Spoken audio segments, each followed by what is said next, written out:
Jonah did not think that the repentance of Nineveh was genuine. He thought that God was a pushover, and he was concerned that God was in fact strengthening an enemy of Israel. And he was disappointed and he was disillusioned in God, and I say it stands to the credit of the Bible that they allowed this book to be included. Now, don't anyone get me wrong, I'm not comparing Obama to God, God forbid. But nonetheless, this sentiment, I think, reflects itself well in the attitude of many of Middle Eastern countries today towards the president and his policies.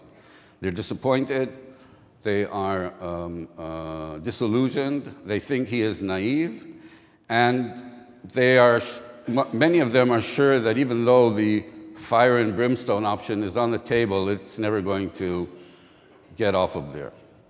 This is what we are going to be discussing.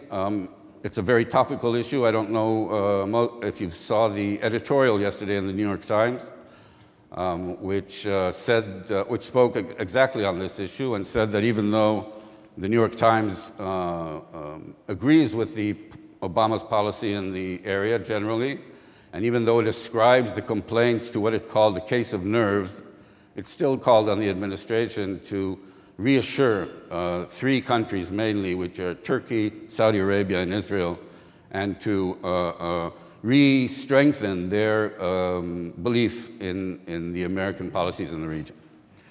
We're going to start out with Ed Husain and with then Yossi Klein-Halevi, who will, I think, present some of the complaints.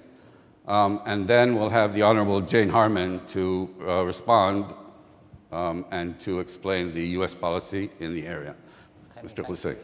Thank you, Chemi, and thank you to all of you for making time. It's an honor and a pleasure to be here with this distinguished panel, but also with all of you. I remember meeting the ADL leadership in London about three and a half years ago, and in a very Abe Foxman way, he said to me, "Stay in London, we don't need you in America."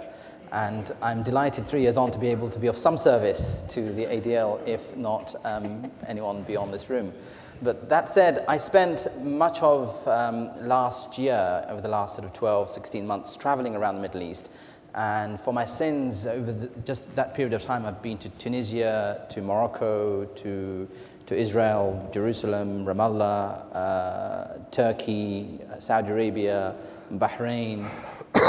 So the list is exhaustive. So what I'm about to say is based on meeting with people on the ground. And one of the things I try to do when I'm in the Middle East is not just meet senior level policymakers and government officials, although I do that, but also I try to go into mosques, into newspapers, onto university campuses and meet and take the pulse, as it were, of ordinary people.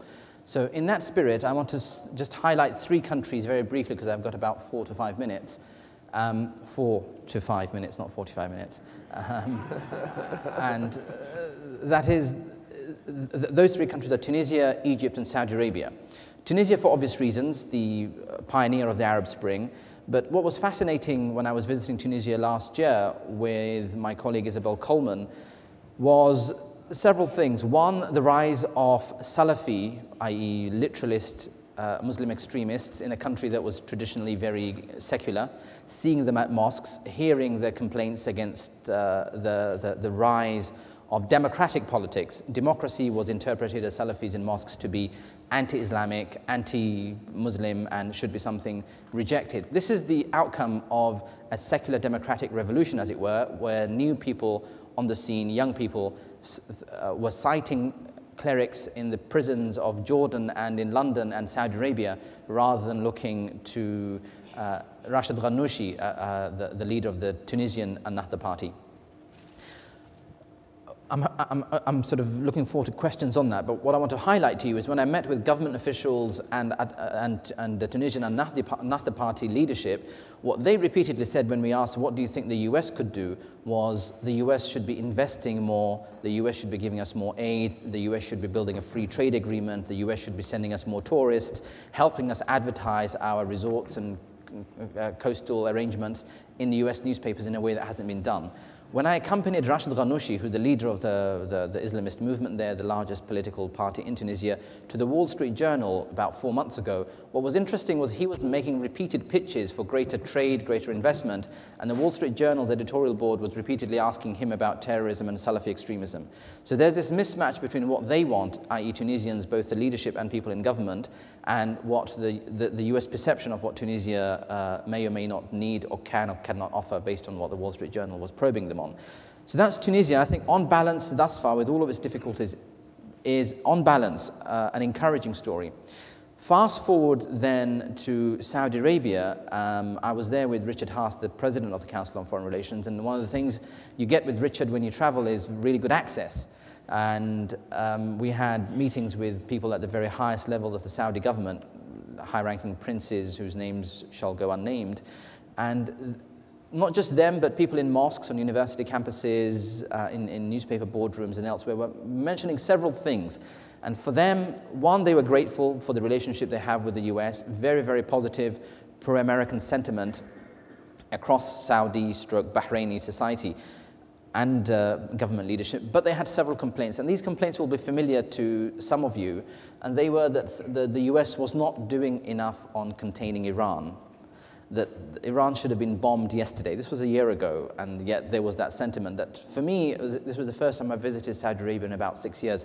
I used to live there, and this sounded much like the complaints you hear from Jerusalem being aired readily in Riyadh, that the US is behind on Iran, but also on Syria, that the US has not been doing enough. Also on Egypt, that the US had done the wrong thing by backing the removal of Mubarak. And on Bahrain, that the US had, again, made the wrong signals by trying to encourage the revolutionary al-Wifaq movement. So that was Saudi Arabia, where friendship was appreciated, but not enough was being done. And my final example is that of Egypt, and I'll end with this anecdote. And in Egypt, almost everywhere one went, and this was, I know Egypt well, and I traveled freely, so I went to the institutions that I mentioned, but also in government buildings. The coherent message almost across the board was, get out. We don't need the US in the region. If you want to give us aid, give it without conditions. And if the aid is going to be forthcoming, don't forget we have this peace treaty with Israel, so essentially the aid is a payment for that. So it's a bribe essentially. So there was this mindset in most people's mind in Egypt that the US was far too involved and it should be much more removed from being involved in the domestic politics of Egypt. That said, the reality was otherwise. The US was much more involved in the daily developments in the political scene in Egypt. But those, I think, give you, three different sets of sentiments in different parts of the Arab world. And with those, I'll hand back to Chemi. Like you, I've also been traveling extensively in the Middle East. I've been to Tel Aviv, to Haifa, to Beersheba, and I almost made it down to Eilat, but, And what one finds traveling around my little corner of the Middle East is a deep sense of turning inward. The Israeli public's response to the chaos in the region is to opt for a domestic-driven politics. Really, for the first time in decades, we just had our most domestic-driven election, perhaps since 1967. And the issues that are preoccupying the Israeli public these days are the social and economic gap and the relationship between the ultra-Orthodox community and the mainstream. And in terms of the attitudes of the Israeli public toward the US-brokered peace talks with the Palestinians, this will come as no surprise to anyone here that there is widespread skepticism. But I think that what also needs to be emphasized is that a majority of Israelis would be happy to be pleasantly surprised by an outcome, which is to say that there is still a majority of Israelis who support a two-state solution and are prepared to make the necessary sacrifices. The numbers, however, in the polls are going down. In the around 2000, between 2000 and 2010 or so, the numbers were consistently 70+% for a two-state solution, and lately the numbers are down to 60%. And I think that's especially true and worrying among younger Israeli Jews. The skepticism there is turning into outright opposition or despair regarding a two-state solution. The centrist majority, though, that accepts a two-state solution but is wary of the Middle East is still holding. And I would say that centrist Israelis have two nightmares regarding a Palestinian state. One is that it won't happen, and the other is that it will happen. And that characterizes, I think, most Israelis. I would dare say from the prime minister through the centrist majority. In terms of relations, the attitudes of the Israeli public toward President Obama, we reached a high point during his visit in March. Many Israelis who were prepared to remain skeptical about Obama were charmed. Obama succeeded in saying all the right things in all the right places. He affirmed our historic legitimacy. He affirmed our existential fears. He crucially affirmed the offers that Israel had made for peace and pointedly noted that those offers had been spurned. He won the hearts of many Israelis. That's the good news. The bad news is he succeeded in erasing that gain with his public waffling over Syria. And today, again, if one looks at the polls, a majority of Israelis believe that under Obama's watch, Iran will go nuclear, which is to say, if there is no other intervention. The position that had been articulated by Meir Dagan, former head of the Mossad, who led a public campaign against an Israeli strike and succeeded in convincing many Israelis, or at least confusing much of the public about the wisdom of a strike. My sense is that the Dagan position has been eroded by Obama's performance on Syria, and that the Dagan position, which insisted that when the President of the United States says repeatedly that all options are on the table, that he has a red line, and tells Israel that he has our back, we should take yes for an answer. A majority of Israelis, and I suspect especially a majority within the government as well, regard Obama's red lines with profound skepticism. And the result is that, in my sense, we are much closer today to a unilateral Israeli strike against Iran than we've ever been. Okay, so first of all, to Abe Foxman and ADL, profound thanks for your steadfast positions and views, optimistic views, you may not agree with this, about the possibility of a world without hate.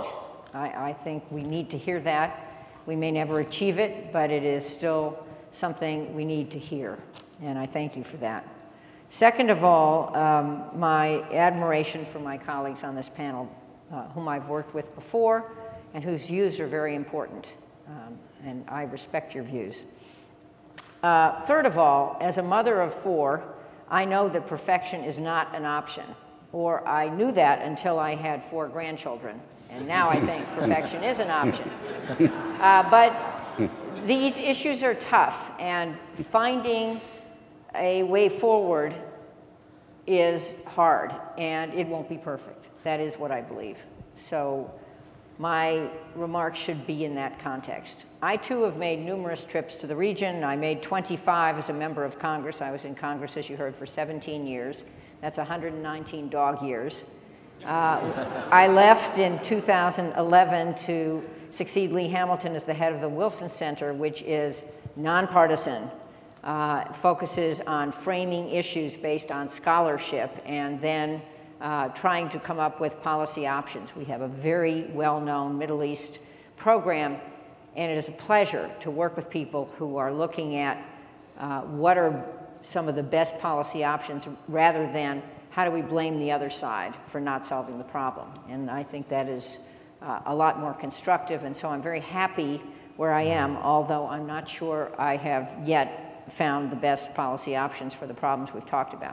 At any rate, I too have made 5 more trips to the region, including monitoring the election in Tunisia, which was very interesting. I did meet Ghannouchi right before the election, and am sad to see his ideas, which were far more moderate than the Salafi ideas, not succeeding, at least not so far. I've made 4 trips to Egypt, monitored the first phase of the presidential election, which was a fair election. Sadly, the president forgot that he should be governing in a pluralist democratic fashion, and what came next is very, very worrisome.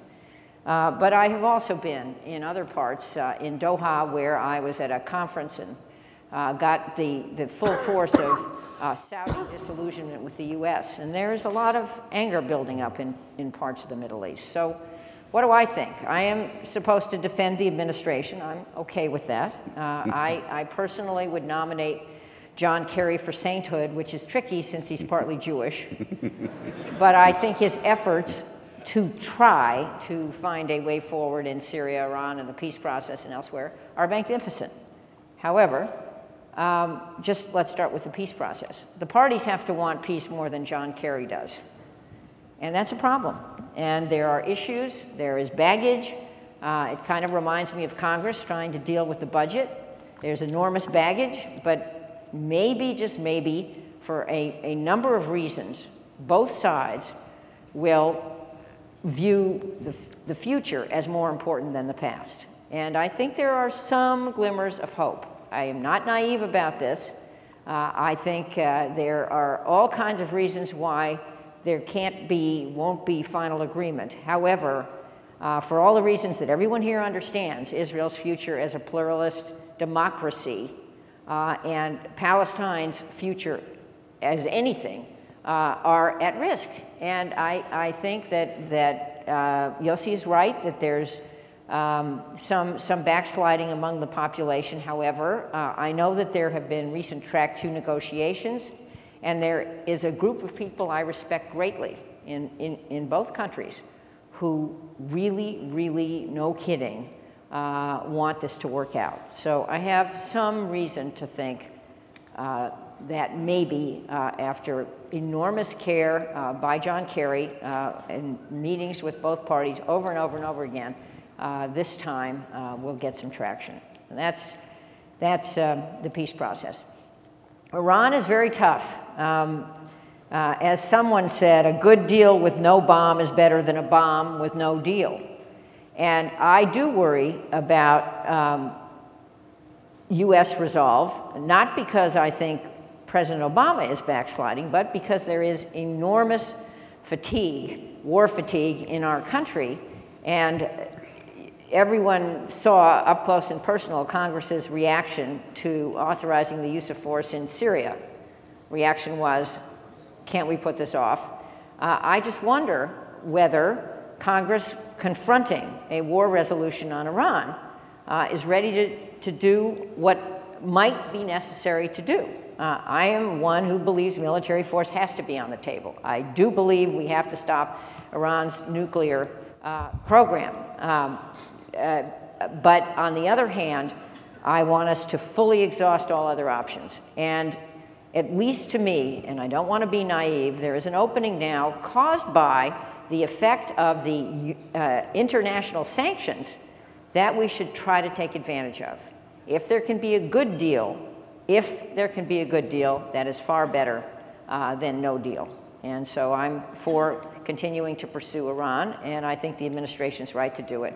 And finally, let me just talk about Egypt for a minute, because Egypt is enormously troubling. Some people I respect, many of whom are regulars at the Wilson Center, like Nabil Fahmy, the current foreign minister, insist that what happened in Egypt is not a coup. It was a impeachment. And the crowd that was there, that was elected by a democratic process, was outside the bounds of democracy, and that this temporary military supervision will yield a better plan for a democracy in Egypt. I hope they're right, but as the clock ticks, I see so many reasons why they may not be. And finally, on the economy in the region, yes, I think the United States should, in our interest, work with international institutions and private investors and NGOs to help the economy in all those states succeed, because failing states are really bad for terrorism and yield opportunities that threaten our interests. And states that begin to succeed give opportunities for better governance. And so I think that the Middle East countries that are crying out for economic help should be listened to. Thank you. I think the first question I'll direct to you, Ms. Harman. And then taking up Yossi's last statement that he thinks that Israel is closer, perhaps than ever before, to a strike on Iran. Is it conceivable, is it within the realm of probability that Israel would, in your opinion, that Israel would carry out a strike while the United States is negotiating with Iran and before the United States has announced that, that it has given up? And what would be the reaction, do you think? Well, Israel has a right to defend herself. Israel says, Israel has always done this over 60 years very effectively in most cases, has a very talented defense sector and enormously brave people. So I think it could happen. I think it could happen. Will it happen? I don't know how to speculate. I think Israel's own calculation will be affected by how Israel sees the negotiations going forward. Will they be effective? I don't know. I mean, the first dance was warm and fuzzy. That is not an agreement. The issues that have to be on the table are tough to resolve, both destroying the centrifuges and Iran's capacity for making more centrifuges, but also destroying or exporting the stockpiles. Those are two different things, and they're hard to resolve. I think Congress is right to continue to consider more sanctions. I think the fact that the sanctions are there helps the negotiation, negotiate from a position of strength. Whether Obama could or would waive some of those sanctions as president, not ask Congress to do it, I don't know. But I think Israel will have to make her own calculation based on how things are going.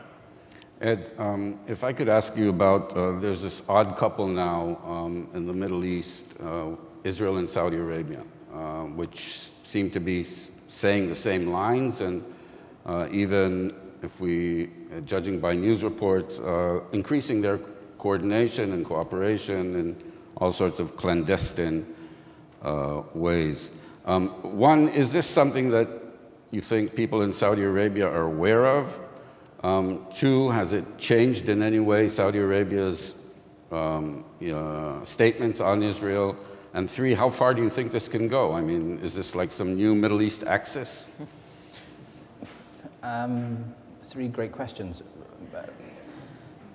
Putting it in axis terms is perhaps going too far, because in response to the second part of your question, the Saudi public is not aware that this is the direction of the government, that there is coordination, at least in messaging terms, between the Saudi government and the administration in Israel.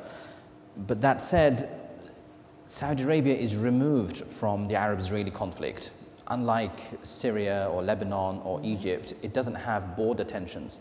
And Saudi Arabia feels as though it can outsource this difficulty in the region, this challenge in the region, to those countries by saying that Saudi Arabia has its own GCC concerns, that Saudi Arabia is a regional power, Saudi Arabia's own threats are to do with Iran, Saudi Arabia is focused on Syria. So you get this feeling in Saudi Arabia that because of the geographical distance between Israel and Saudi Arabia, that there is a distancing in the policy considerations in relation to Israel and its immediate neighbors. But that said, and to be fair to the Saudis, they have put out, via their influential clerics, positive messages on issues such as suicide bombings. The Saudis were the first to say that suicide bombings were wrong in every context, including killing innocent Israeli children, Israeli women, Israeli citizens, whereas the Qatar-based cleric, Qardawi, would say, well, no Israeli is innocent because ultimately they all serve in the military, and therefore why not eliminate them from a very young age, because ultimately they're going to serve in the military anyway. He says that in very cold terms. In contrast to that kind of extremism from Qardawi, Saudi government Wahhabi clerics, for all of their madness and social conservatism on other issues, have been very restrained on this and have gone out of the way to say this post 9/11. Saudis have also endorsed and underwritten the peace process. Right. And they've put forward measures since 2002 that recognizes the state of Israel, that argues for a two-state solution, and sold it to their clerics, who've then gone and sold it to their flock on Friday in a way that the Egyptians haven't, in a way that the Lebanese or the other Arab countries that neighbor Israel haven't. So I think we shouldn't underestimate the influence, the negative influence the Saudis have had on the region with their extreme Wahhabism pre-9/11, but post-9/11 they've tried to make some efforts, and I give you two clear examples. But behind the scenes there has been greater coordination of not just messaging, but also lobbying the Obama administration. The two governments that were most concerned about the removal of Mubarak were the Saudis and the Israelis, and they made no secrets of their being ticked off with Obama. I mean, King Abdullah in Saudi Arabia refused to take phone calls for about 6 weeks from the White House.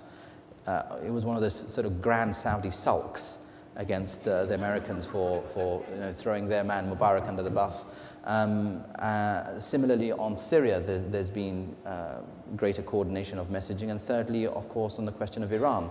But that's, I mean, I think Rob Satloff at the Washington Institute puts it most aptly when he says this is a private arrangement, not necessarily public. So you might want to call it a political affair, Saudi Arabia and Israel, but I don't think it's going to be public anytime soon. Thank you. Yossi, I'd like to go on with this issue of Israeli public opinion.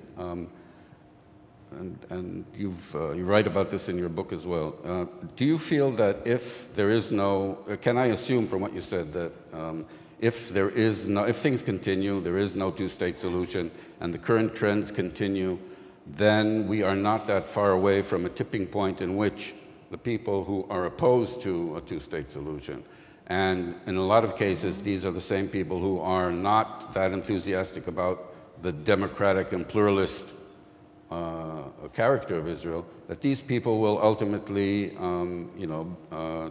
take power. They're very highly represented in the current coalition. This already affects policy. Is this like a make or break? Are the peace talks a make or break issue also for the internal Israeli composition? No, I don't think that this is the final chance for peace. And we hear that statement from John Kerry, for example. I think it's deeply destructive. There is no final anything in the Middle East.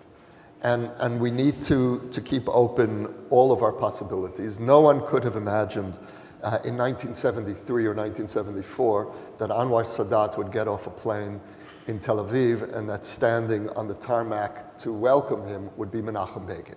So we've had moments in the past that defy the rational in a positive way, not only in a pathological way, which is more of the norm in the Middle East. Excuse me for interrupting, but there are tipping points. Just as an example, if there are 300,000 settlers today in the territories, there could be 600,000 within, say, 10, 15 years, and then the possibility of a two-state solution would definitely not be on the table anymore. That's true. And even the Orthodox birth rate, as large as it is dwarfed by the birth rate of the Palestinians. We're still very far from the Orthodox being a major, and you're speaking about the ultra-Orthodox. They're still now 8 or 9%. So I think there's a certain amount of, let's not say hysteria, but exaggeration. And we speak about 300,000 settlers. The numbers that will be affected by a pullout, of course, are much smaller. And the question is, where are our settlers moving to, and how deeply into the West Bank, and how does that affect the contiguity of a future Palestinian state? My sense in terms of Israeli society is that if we're confronted with that moment, with the tipping point of realizing that the choice now is a Jewish or democratic state, and there is no two-state alternative, then I think we might see the return of a unilateral option done under very different terms than it was in Gaza. The mistake that, that perhaps we made in Gaza, and personally I have no regret for unilaterally withdrawing from Gaza, despite all of the consequences that have happened since. I think that at that moment of truth, if we're standing before the abyss of a one-state solution, and it is an abyss, then the innate wisdom or self-preservation of Israeli society will once again manifest, and we will have a unilateral withdrawal along the lines of the security barrier that Sharon established.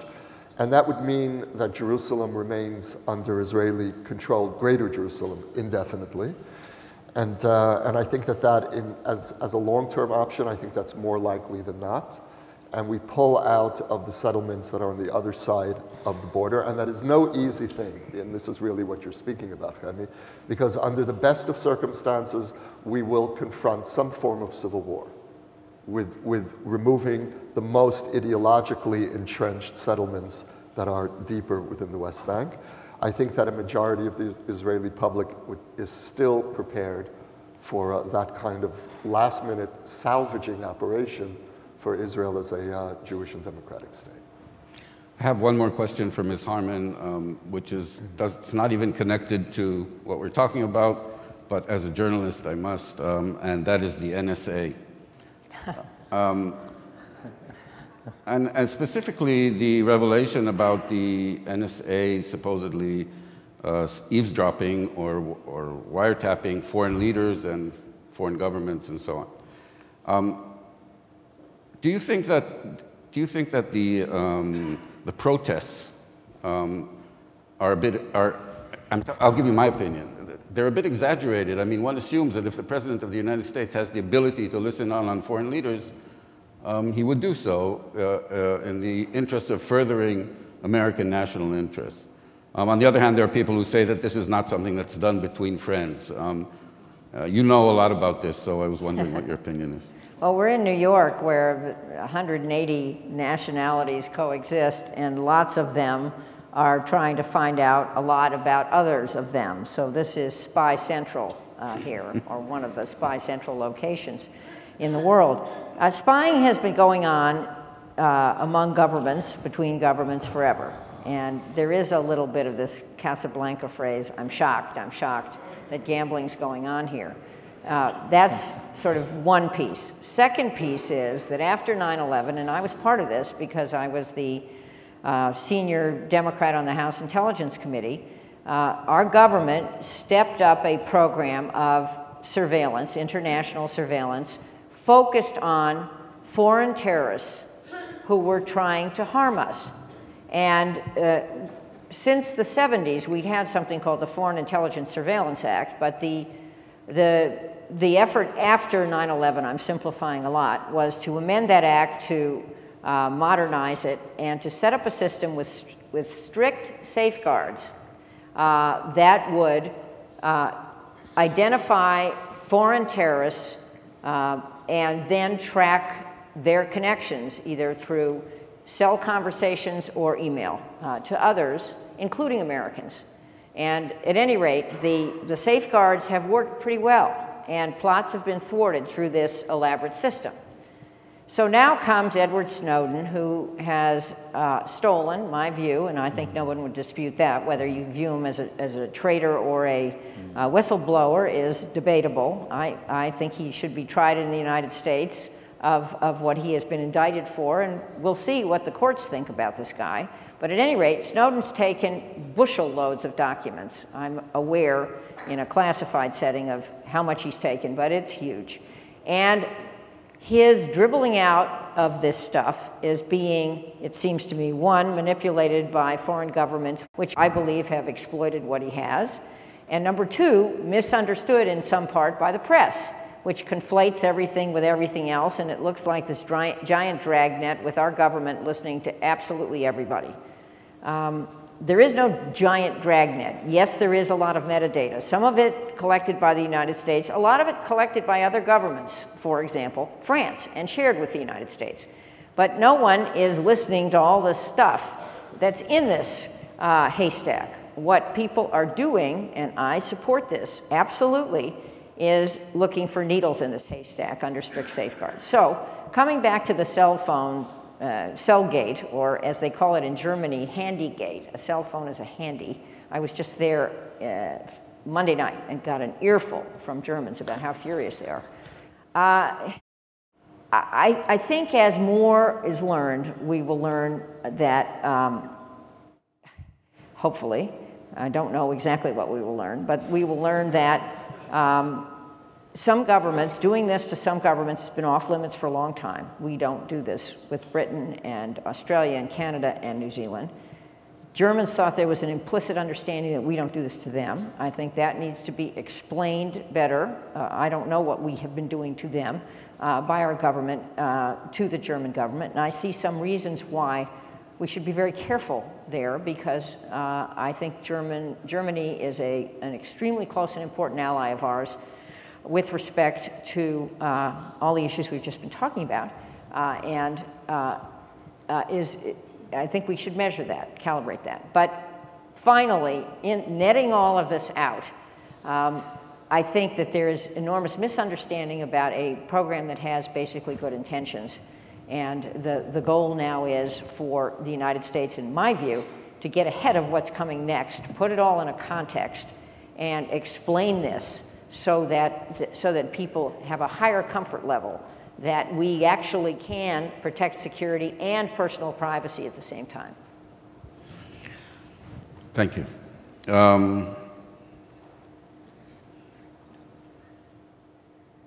There's a question about Turkey.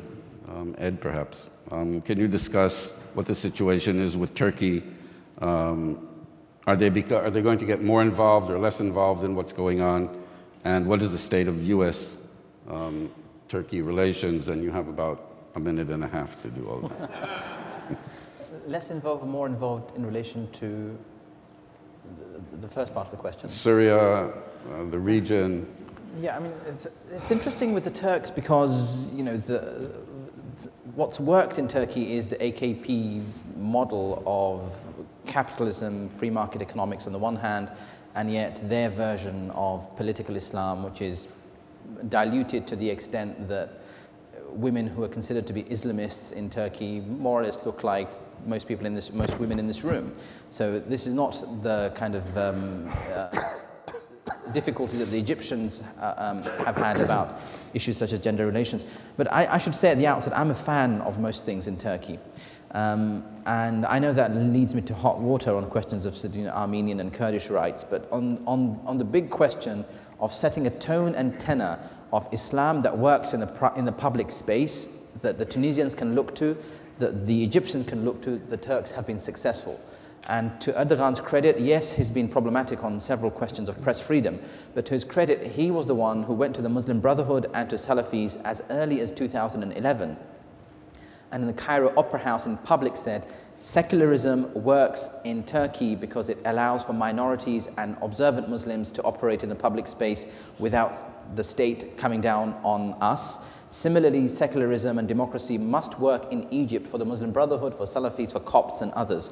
From that point of view, Erdogan has been successful in setting up a relatively successful model for others in the region to emulate.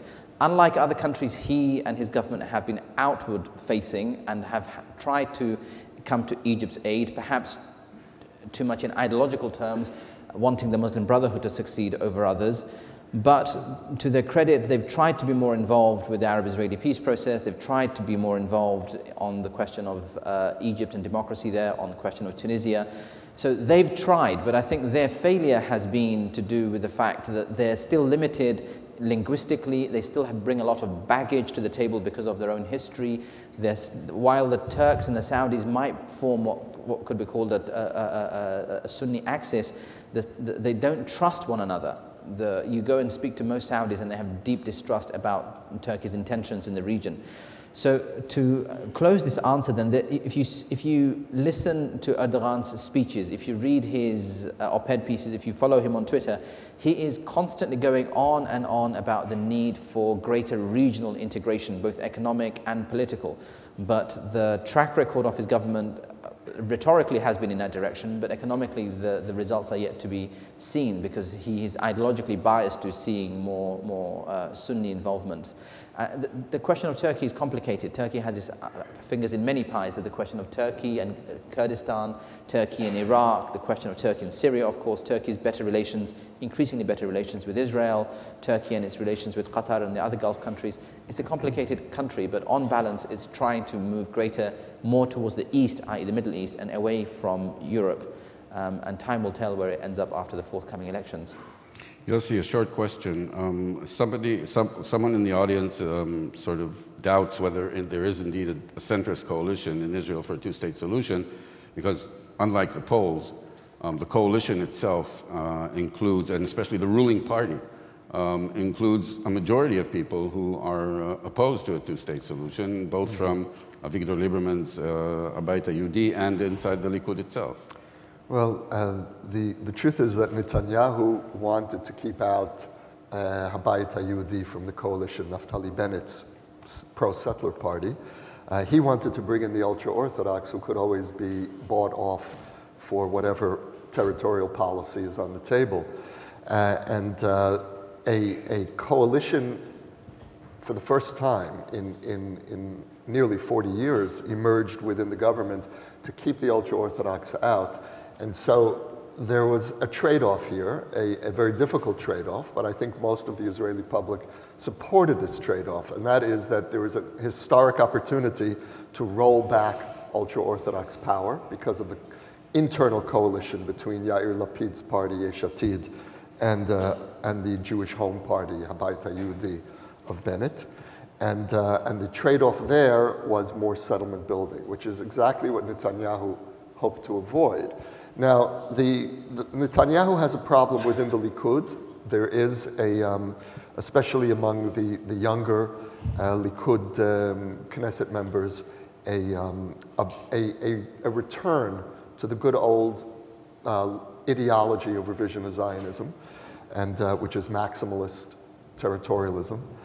And Netanyahu does find himself in a minority within his own party. I don't know whether he could do what Sharon did. I don't think Netanyahu has the personal stature or popularity to bolt his party and create a new party. But I think he must be tempted sometimes to do that. And it's true that the coalition does not necessarily reflect the majority opinion within the public itself. A word about Avigdor Lieberman, let's not forget that even though he lives on a settlement, he is on record as supporting a two-state solution under certain circumstances, and has even said that he'd be willing to leave his settlement. So I think that if there were a deal on the table, the support and the opposition would look different than it appears now. And if there isn't going to be a deal on the table, then the question really will be, what do we do next? And then the unilateralist option appears. Okay, our final question, Ms. Harman. This has to do both with Iran and with the original question that we asked. There is a concern, I think, in Israel that Iran will lead the United States by the nose, that it will, for example, propose a staged rollback of its nuclear program and get a staged rollback of sanctions, and in the end, the pressure will be off. And also, do you understand and do you concur with the feeling in the neighborhood, in Saudi Arabia, Turkey, that the president and the administration don't get it? They don't understand the dynamics of the Middle East. They don't understand the forces that are at play, and therefore they're bound to make mistakes, as some people believe, made in Syria, for example. Well, let's take both parts of that. On Iran, sure, there's a concern that Iran could play us, and not just us, U.S., but play the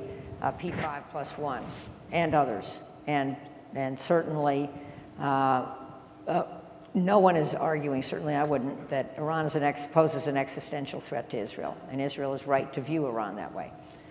But I think that there is also a chance that we can be competent and effective and negotiate a good deal that will pass the smell test and satisfy many in Israel, not everybody, and satisfy many in the United States, not everybody, that we are getting what we need. We're not seeking regime change. That's something some here would probably be unhappy to hear.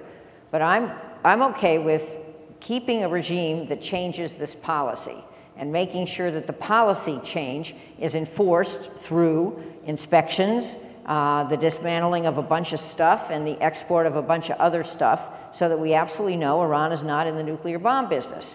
It can be in the civil nuclear business under strict safeguards, but not in the nuclear bomb business.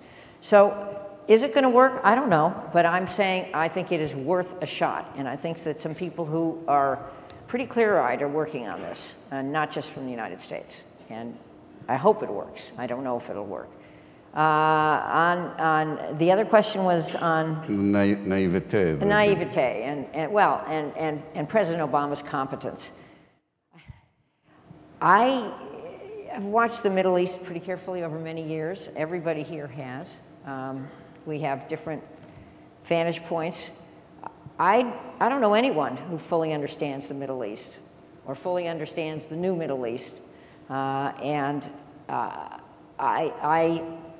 I recall a couple weeks ago interviewing Catherine Ashton, who, as you probably know, is the foreign minister of the EU, who's been central to all of this stuff. I was interviewing her at the Wilson Center, and she said, you know, Americans don't understand tribal societies.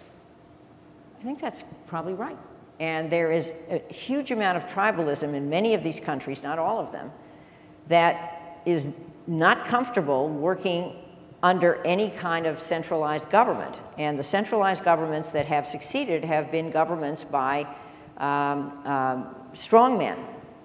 They're all men, by the way, strong men, who were either monarchs or not. And a lot of those folks have been overthrown, and then the snakes are coming out from their individual boxes. And we haven't read this very well. And so Iraq is not really a success. Afghanistan is definitely not a success. Egypt is in transition possibly to something worse. Unfortunately, Tunisia is not going as well as some of us who thought that this Ennahda party was a good solution. Libya. Yeah. Anyway, so what should President Obama do now? My view, I said this before, is that we should, to the extent we can, shore up failing governments. I think we should do that with a whole-of-government approach, not just the use of kinetic force. Kinetic force is important. The use of drones continues to be important. But if American foreign policy is perceived as using drones, we will definitely become increasingly unpopular, and more folks will rise up against us. Our goal needs to be to persuade a kid in the boonies of Yemen, or pick a country, not to strap on a suicide vest. That's our goal. How do we persuade that kid? How do we win the argument with that kid? Well, his own government has to offer him something, and he has to have a chance for a real education, not just the memorization of the Quran. And he has to have some pipeline to some sort of livelihood, hopefully in connection with an interconnected world. And so you know, is this achievable? I don't know. But if the U.S. gets more on that bandwagon, I think Obama will be, not just Obama, but our government will become much more popular. And finally, the American people are not the enemy of the people in the Middle East, nor is it the other way. Unfortunately, these are government fights. And so that gives me a little ray of hope that some smart folks out there with better ideas, even if they don't work in our government or some other government, might be able to become really inspirational leaders. Thank you very much. I wish we could say that things couldn't get much worse, but in the Middle East, when you say that, things usually get much worse, so let's hope for the best. Thank you very much. Thank you. We would be pleased to send a complimentary DVD of this program to anyone who wishes to support Shalom TV with a tax-deductible gift of $36, double high or more, to the nonprofit organization Jewish Education in Media. Simply visit the Shalom TV website homepage and click on the Donate button to make a donation by PayPal or your credit card. And please indicate the program for which you would like a DVD. Or you can send your tax-deductible check made out to GEM. To GEM, Post Office Box 180, Riverdale Station, Bronx, New York, 10471. And again, please remember to indicate which program you would like to receive on DVD with our compliments. And we thank you for your kind support.